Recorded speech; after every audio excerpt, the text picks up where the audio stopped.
everyone. Welcome Under the Moon Gate. It's Erin Bagwell, your developing intuitive medium, awakening witch, and documentary filmmaker. I am sharing stories about living from the dead with stories to inspire us to find the magic within. I have a very special episode of Under the Moon Gate today, which is a little bit of a format break than we usually do. But as you know, I am producing and currently in the filmmaking process for Resurrection of the Witch, my new documentary about the Forgotten Goddess era, the Burning Times, and woman's quest for spiritual divinity. While I am working on the film, part of my job is reading lots of books, talking to lots of people, and gathering as much research I can about this topic. And along the path, I have been grateful to be introduced to Patrick Carolan, who is a friend of mine now, and who is one of the founding members of Vote for Good. He is a Catholic climate change activist. And if you have been following my podcast journey for a little while, you will recall that I did a show with Frank Schaefer and Ernie Gregg called Love in Common. And Frank actually introduced me to Patrick. And Patrick has been helping me really think about the different themes in the film. So essentially, Patrick and I have been having these really great conversations. And we have been also chatting with some really interesting experts. And I thought, why don't we bring it to the people and share some of these extra interviews as part of Under the Moon Gate. So I'm very, very excited to introduce you to Patrick and to Sister Joan Brown, who is the executive director of New Mexico Interfaith Power and Light. She's a Franciscan sister, and she has such an interesting story and such an interesting spiritual grounding. And I actually found her conversation with us to be very healing as a recovering Catholic. To talk to somebody who is so grounded in their spiritualism and so grounded in their connection to nature and to spirit or God or whatever you want to call it. And so I really deeply enjoyed this conversation, and I hope you do too. Let me know what you think in the comments. And so without further ado, here is my conversation with Patrick Carolan and Sister Joan Brown.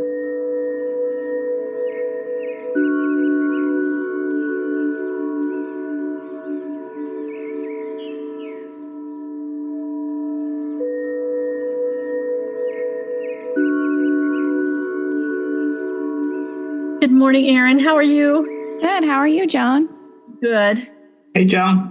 Hello, Patrick. How are you? I'm good. How are you? Good. Been a while. Good. I know it has been. It has been. Yeah. Right. I'd love to hear how you guys, Patrick was telling me a little bit before we jumped on, how you guys got connected and how you met. Well, Patrick, why don't you go first and then I'll go? I was the executive director of the Franciscan Action Network, and so I got to meet all Franciscans, including Joan. But I think the first time we met was actually at the White House, if I'm not mistaken. I think we was it there or was it at COP, one of the COPs? Oh, it was at one of the COP meetings. I can't remember which of the COPs. I think there's several of those. And I think it might have been Paris. Yeah. We met at the climate meetings in Paris, is where I think we met. Right. And then, we met again when we were both honored. I mentioned we were both honored by the White House for our work on faith and climate. And we were the two Catholics, Joan and me. There were a number of other people, but they're always looking for Catholics. It's very interesting. We're both connected to the Franciscans. And so, we made an instant connection, not just because of the work on climate, but also the work that Joan does on immigration. And then in 2020, when I was traveling around the country on the bus, on Vote Common Good bus, Joan welcomed us to New Mexico and came and did some stuff with her on the border. And then, so we've sort of been, and then plus your work with Interfaith Power and Light, which, are you still involved with them? Oh, yeah, I'm still executive director here. Yeah, in New Mexico and El Paso region. Yeah. Yeah. Good. Right. So it's, we've worked a lot together, mostly on climate, but also on immigration. And also, Joan's just a cool person to hang out with and drink wine with. So, so that's kind of it. So Patrick and I did meet in these different spheres around climate and Franciscan and environment, care of creation, and those social justice issues. Yes, yeah. Yeah, I listened to you talk about the Forest of Bliss. Is that the name of when you guys planted the trees post-COVID? Yes, that was one of our campaigns and projects. Yeah. Mm-hmm. I would love to hear you talk a little bit about the importance of ceremony in spirituality and why acts like that are so important. Well, we as people are not just heads and we're not just bodies. We are a spirit as well. And I think, unfortunately, in our current society, or in some societies, the majority, we have become so segmented, and we do not understand or see or know, the sacred that infuses everything, and that's a whole other energy, and it's the energy of love, which is the physical structure of the universe. And that is the holy, that is, in whatever religious tradition you might be in, God or the holy or Allah, or that spirit that infuses and flows through everything and brings us together with all creation, the creatures, the plants, the trees, with humans, with each other. And that's what we can't see. But that's also the energies are there as well, and energies for wisdom to enter in and transformation and uniting us in a heartfelt soul way. So in order to move into those places more and more, we need, I believe, celebrations and rituals, which we have had since, millennia, as people. Part of our history. We have felt that was very significant and important. It's that which is the untouchable, yet which we know, and that which is a vital energy, even though we may not be able to see it, though some people can. And that is beauty and its power and its wholeness. So anyway, in the work why I am engaged even with climate change or caring for sacred land, water, air, is because of this sacredness and because there is that element for ritual and celebration. And so we integrate that into everything that we do. Just as a little example, just 2 weeks ago, we work heavily in the Permian Basin in New Mexico, which is in West Texas and Southeast New Mexico is the largest oil and gas field, probably in the world, certainly in this country, and contributes to, of course, more fossil fuels and climate change, but it's also causing grave health concerns. And to go into that region, it's just one vast, for hundreds of miles, industrialized rigs, tanks, pipes, oil wells. It's just an affront to the earth and to the human spirit. So this first, a few weeks I was down there working with our organizer, Kaylee Shoup, and we had planned, or trying to plan at a time for several years, to go to this place called Well Number One, Santa Rita, and it's just in West Texas, so it's across the border from New Mexico, which is the site of the first oil and gas well that was discovered in the Permian Basin in 1923, the end of May 1923. And so oil and gas in this country has a long history connected with religious traditions, mostly Protestant and Catholic. We would have oil and gas Sundays, blessing Sundays. There were oil and gas sodalities. People invested money. And the story goes that some Catholic sisters invested money in this area in the Permian for this first well. And they weren't getting any oil. So the people in charge of the project, Patrick Carolan was one of them, is a big name around here, went back to New York, and he said, we're not getting anywhere with this. And so the sisters talked with this priest, and at that point, apparently about 1906, and this was like 1920s, early 1920s, 1906, there was a saint, Santa Rita, who is the saint of impossible cases. So they said, go back, say this prayer to Santa Rita, take these rose petals, go up to the top of the derrick, drop them down, and we'll pray to St. Rita for impossible cases. They did. A couple of days later, they struck oil. Wow. So we felt that we needed to reclaim Santa Rita and this energy that has gone awry. Perhaps this was good at one moment, but it is no longer, and it needs to be transformed. We do that through public policy, advocacy, education, taking people to the Permian, but we also do it with prayers and these kind of and rituals and sacramental kind of ways. And so we were praying to Saint Santa Rita and reclaiming this. And we have immersion experiences in the Permian, and these are retreat kind of experiences. We integrate prayer, ritual, and waters from all over the world. So we go in, when we go into the oil and gas field, we have blessings with waters. People offer prayers, healing with the earth, with the plants, right in the midst of the oil rigs, and et cetera, et cetera.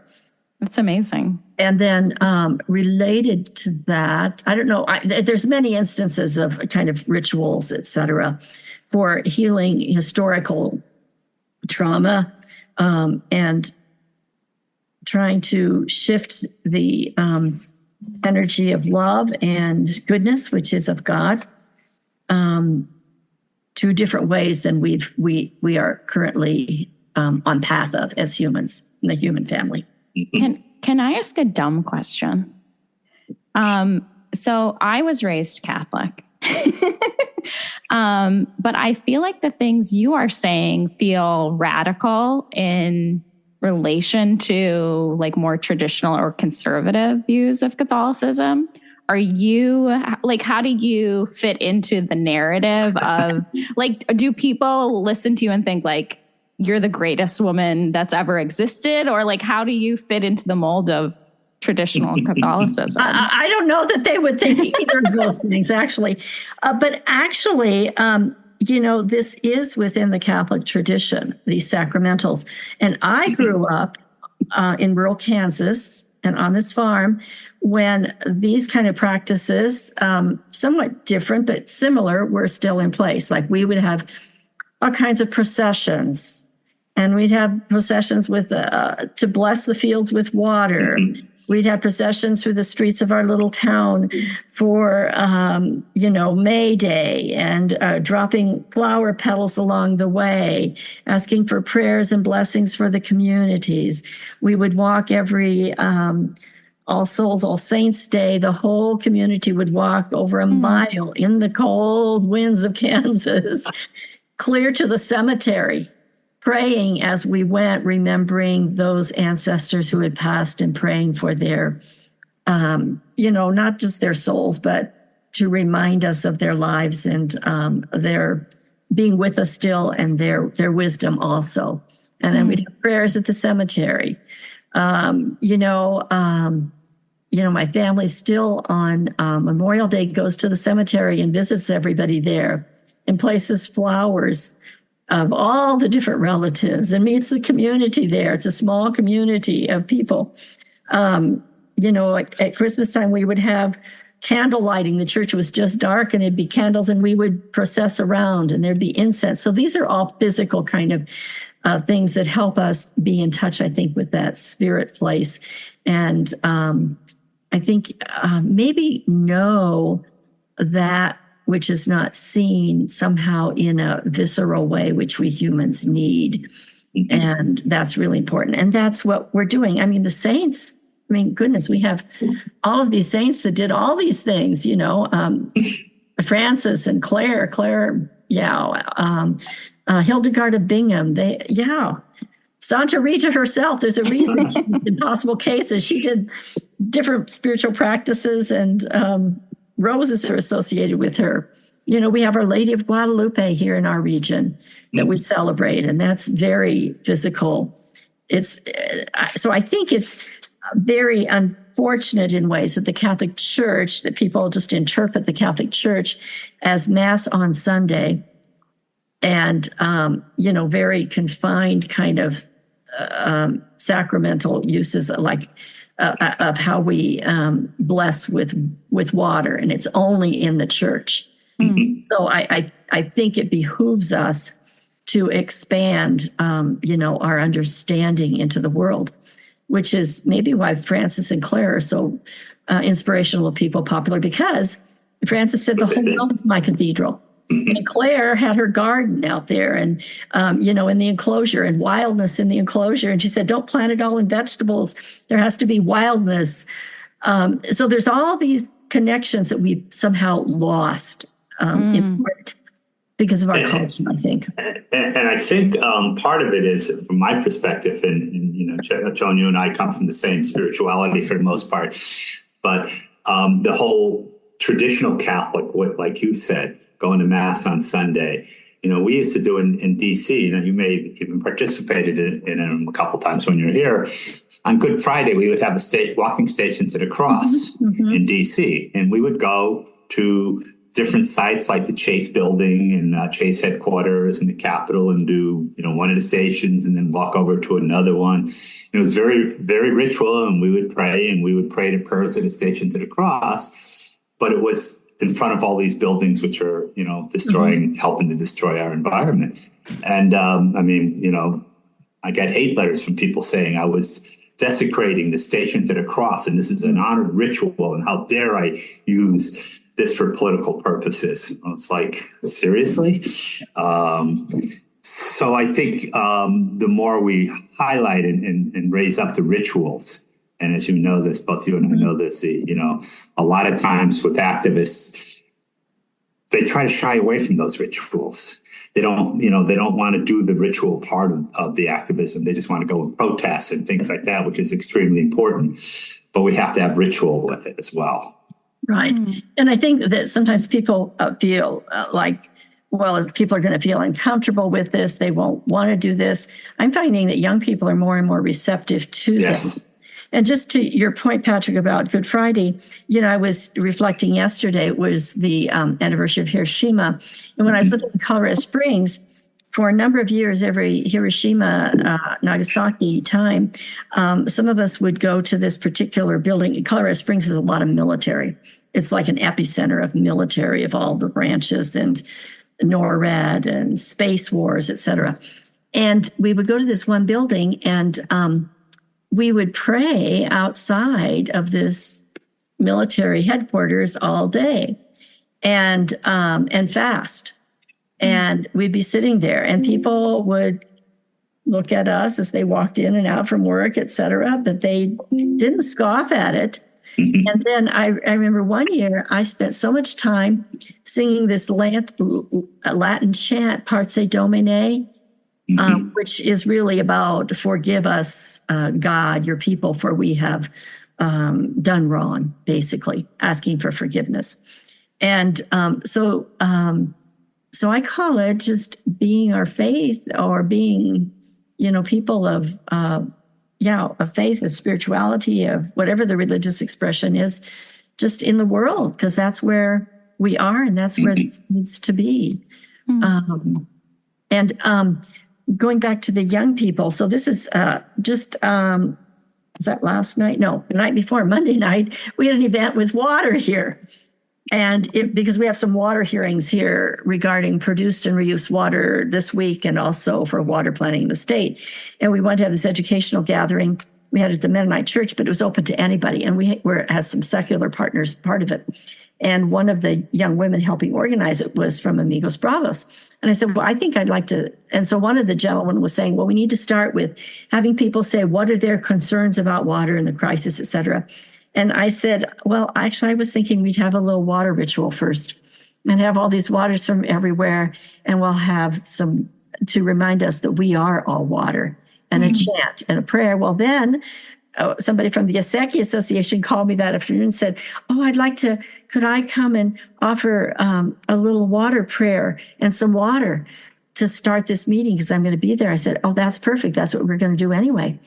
So, but this young woman who was helping with the planning, she loved the idea. And then others said, well, this was such a good way to begin. So it sees us as holistic people, and it grounds us in a deeper place. I am wondering your thoughts and feelings about women in the church and reclaiming some of the roles of power, or I've been doing a lot of deep dives on Mary Magdalene and Thecla and feeling very inspired by their stories. And part of the reason that Patrick and I want to make this film is to kind of remind women of their power and of their divinity and of the spirit inside. Has that rung any bells through your work, or do you have any experience or thoughts about any of those themes? Yes, many. I'm not surprised, Joan. and I guess, I know we often use that term reclaiming power, but I don't know that it's reclaiming it, because the power has always been there and is there. And it's more recognizing and speaking it, or using it, or lifting it up, or allowing it to be freed. Maybe allowing it to be freed more than reclaiming it. Because reclaiming means I have to fight for this or get it back. And I don't think that women have really ever given that away. It's more like it has been tried to bury it, or to diminish, or to say, no, this is the way we express things. This is the way we talk about them. And with the church means everybody. I think the everybody maybe has a lot to learn, but there needs to be an openness in order to learn. And I think that learning and true respect will allow for some growth to happen and transformation, which I feel is pretty stifled right now in multiple ways, because the Catholic Church does not truly recognize, respect, or even understand the gifts of women, which is a certain power expression. It's interesting. I love how you put that. It's particularly about not reclaiming. I had shared with Erin, and I hope I got the story right, but the story of how St. Clare, when she was first putting the order together and wrote the rules of the order and submitted them to the Vatican, which is what you had to do, and the Pope rejected it because the order had to be under the auspice of the leadership of a man. And she refused to do that. She just went ahead and set up the order without, So nobody gave her permission to do that. She just did it. So we don't have to reclaim you don't have to reclaim what's already there and what's already yours. Just have to have the courage, like she did and like Hildegard did and people like that, to step in and to say, we are here. Kind of like Kamala Harris is doing. Yeah. And many Catholic women's religious communities, that example you gave, Patrick, about Clare, that's exactly what their foundresses did. Opposed by certain people in power, bishops, and saying you have to do it this way or this, and they said, no, this is what we're doing. And a foundress of my community, that was the case. In fact, she was given an ultimatum. She says, no, I'm not going to do that. We're doing this. And so she was in continual problems with the hierarchy of the church. The other thing, though, in our current time, I think that really impedes us very much and keeps us from moving into a different worldview or a different lens is the language that's used in prayers, the language we seem wed to in rituals, in scripture readings. And, many theologians will do what I call sort of gymnastics to explain, for instance, well, Lord, that means that in the Roman time that God was primary. It wasn't the Roman ruler, the king or whatever. And I say, we're not living in Rome, Roman times, Roman occupation. Now, people are not going to do those gymnastics. They're just not going to be part of a religious tradition that keeps holding that and hasn't moved beyond that. And there's many different interpretations of scripture, even for certain words or language, Lord included. But I think that language is a huge impediment, and it is held onto so tightly. I've gotten myself into great difficulty numerous times for bringing up certain things because it was around language, which keeps things in a hierarchical way and even a world domination. And that also goes back to the doctrine of discovery, which we're still living with and trying to heal as well. And we've done some rituals and things with that as well. I'm wondering, Joan, what your spiritual practice is as far as meditation or morning routines. How do you stay grounded? How do you stay hopeful? How do you find your center? Mm-hmm. Yeah. And I think key to it is not just morning, but it's, although I have special morning rituals, but it's reminding myself in many ways of the sacredness in everything and throughout the day. So I do have meditation in the morning, and I've used some prayers from Celtic spirituality. And also now I've been using Teilhard de Chardin's Book of Hours, which I just love. It's just very deep. And then many mornings I will walk in our neighborhood, and I will pray as I walk and pray prayers of gratitude, thank the trees. I'll chant sometimes. When it's gardening season, I have gardening in the morning to do before work. So that's another opportunity for gratitude and amazement and wonder. And then here in our little community and house, we do most food and things from scratch, and including all of the bread, and we can, and all those things, which are really placing myself, within all this mystery. And one of the mysteries that I've been doing for a number of years now is sourdough bread.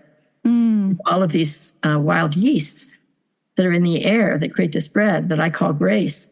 And in terms of hope, it's like, it's always so amazing. It's just flour, these wild yeasts, and water. And this amazing, miraculous bread happens. And it reminds me of grace, and that you never know what's possible, what is going to happen that can shift anything or create or grow something that you can't even imagine. And every batch turns out differently, which is also a meditation as well. So, and then praying in community, meditation, community, as well. So just some of those kinds of practices, but trying to be mindful, and even just calling on the ancestors, the saints, for assistance in the work I do throughout the day. And where we live in this old adobe house, which we rent, we have gardens and plants. And so there's birds and there's butterflies and there's all these plants, and they're outside my window. And so they're part of the work as well, and offer me wisdom and centering and guidance throughout the day as also. I find a lot of inspiration in the gardener. I'm a big gardener myself. Now that I'm a homeowner, I've become a little bit manic and obsessed with the garden, actually, and all of the spiritual learnings and teachings that are in there. I feel very awakened in the garden. I'm kind of curious, Joan, because you did see the trailer and you sort of said you liked it, but can you go a little deeper than that? Yeah, no. I love that this is being done. When I had Sister Marlene, whom I live with, she's a Mercy sister, look at it too, and she was great. She was really glad for it, and yes. But I think, what, as I viewed it, and I don't have any idea what your whole trailer is, just a little snippet kind of thing. But I was thinking, this is a very, in some ways, complex, deep topic. Mm-hmm. And why did this happen? And, women weren't the only ones it happened to. It was Indigenous people. Mm-hmm. It was others. Is it because there's certain wisdom or ways of knowing that were threatening because they weren't understood by a certain people or a certain male, I don't know if it's totally male hierarchy, but a male hierarchy, and wanting to say this is the spirituality and this is what it looks like and has to be.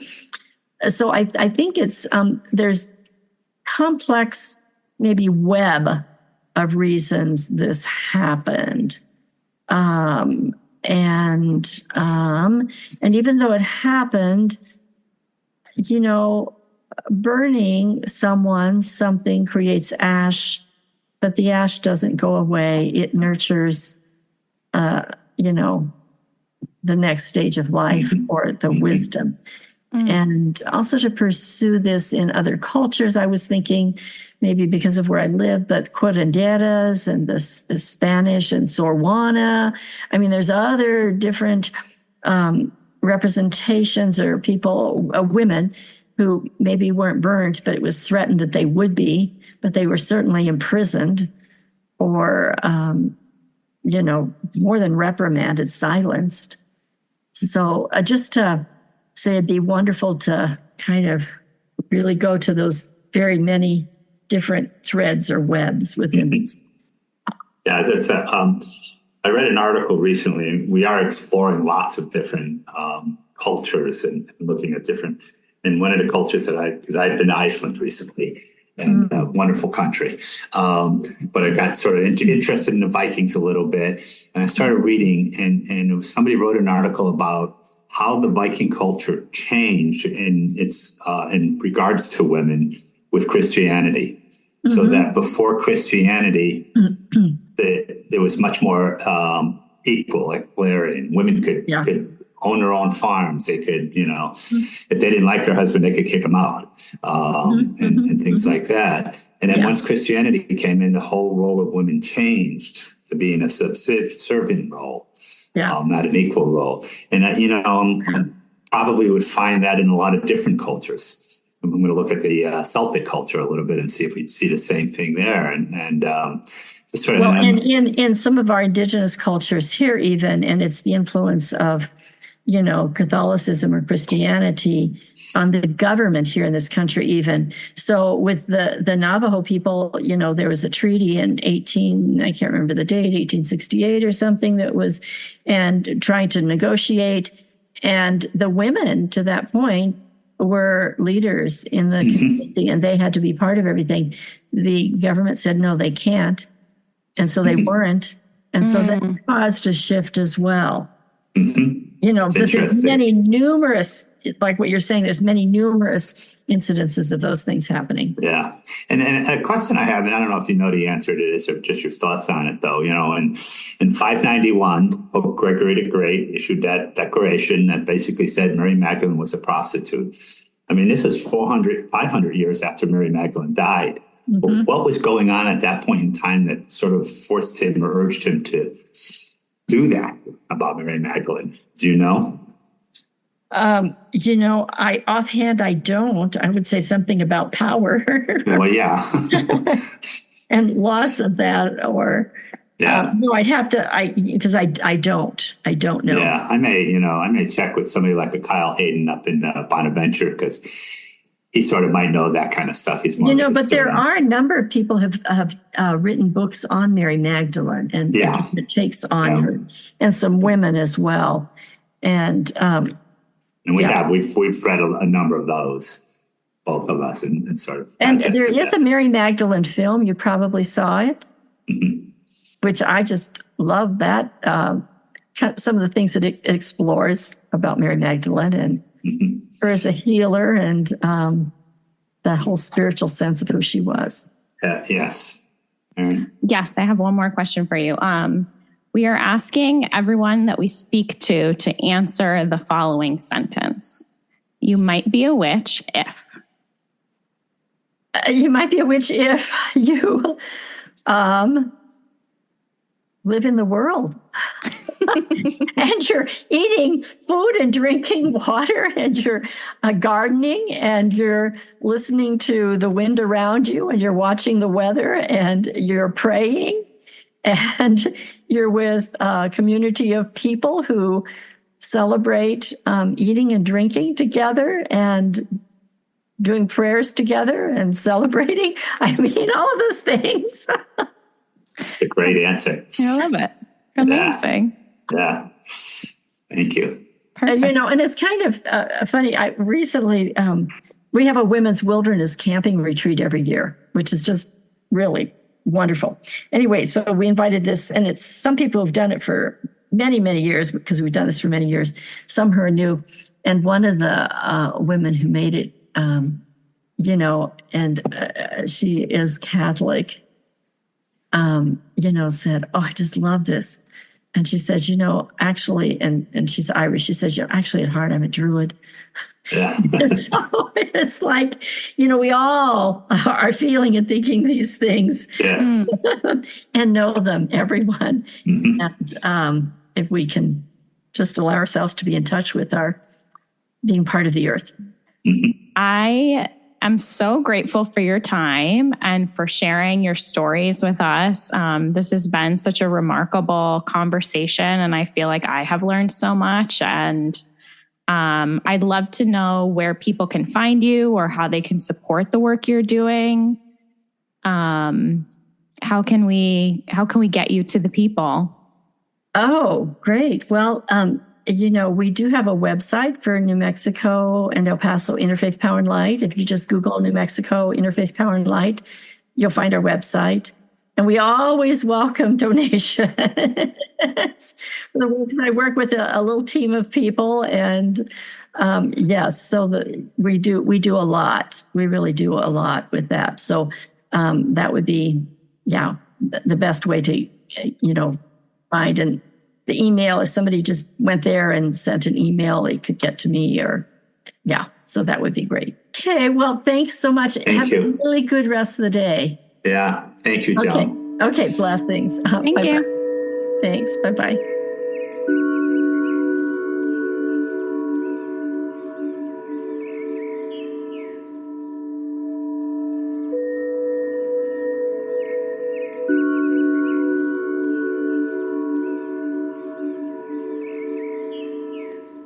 Witch Talk is a segment of Under the Moongate, hosted by Aaron Bagwell and Patrick Carolan.